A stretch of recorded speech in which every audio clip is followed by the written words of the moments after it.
In the grand mansion on the hill lived Mr. Raymond, a cold-hearted millionaire whose world revolved around business meetings, luxury cars, and endless wealth. Yet behind all his success was a silent sorrow, his little daughter, Emily, who had never walked since birth. Doctors from across the world had visited, therapies had been tried, but nothing changed. Emily's wheelchair became her world, and her laughter slowly faded as she watched other children run and play outside.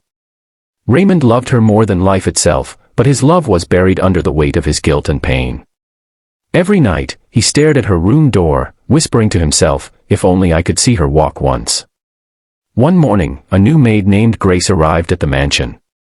She was soft-spoken, humble, and always smiling no matter how heavy her work was. She was hired to clean, cook, and take care of Emily while the millionaire worked long hours. At first, Raymond barely noticed her. To him, she was just another worker. But Emily noticed something different about her. Grace didn't treat her like she was broken.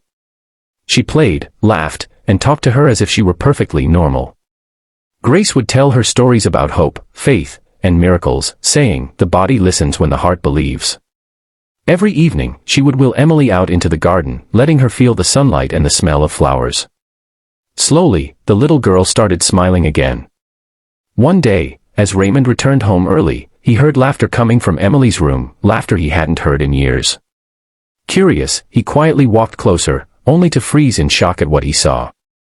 Grace was holding Emily's hands, helping her stand up. "Stop!" Raymond shouted, panic flooding his chest. "She can't walk. You'll hurt her."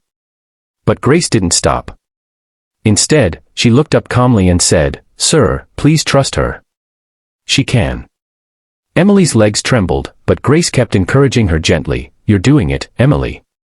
Just one step more." With tears streaming down her face, Emily took a shaky step forward, then another. Raymond fell to his knees, watching the miracle he had prayed for come true before his eyes.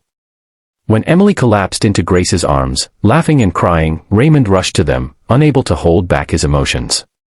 How did you do that?" he stammered. Grace smiled softly, "I didn't do it, sir. She did. All she needed was someone to believe she could."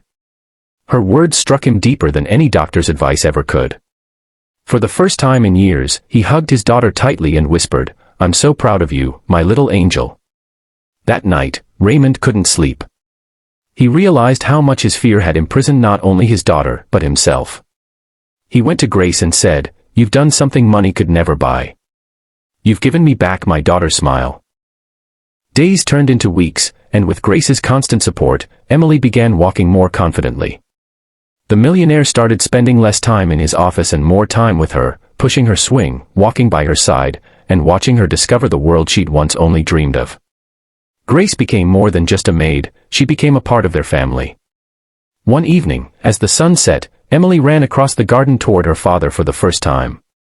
She jumped into his arms and whispered, "Daddy, I did it." Raymond's eyes filled with tears as he looked at Grace standing behind her, smiling proudly. "Thank you," he said. "You reminded me that miracles don't come from wealth, they come from love." From that day on, Raymond changed completely. He opened a rehabilitation center for disabled children in Emily's name and made Grace its director. Children from all over came to receive not just therapy, but hope. And every time Emily visited the center, she would tell them, "If I can walk, so can you." Her story inspired millions, and her father finally understood that the greatest riches in life are not found in banks, but in the hearts that dare to believe again. So, dear viewers, if you believe in miracles, if you believe that love and faith can heal what the world calls impossible, never stop believing. Sometimes, all someone needs is for one person to see the strength they already have inside. If this story touched your heart, don't forget to like, share, and subscribe to our channel for more inspiring stories that prove kindness can change the world.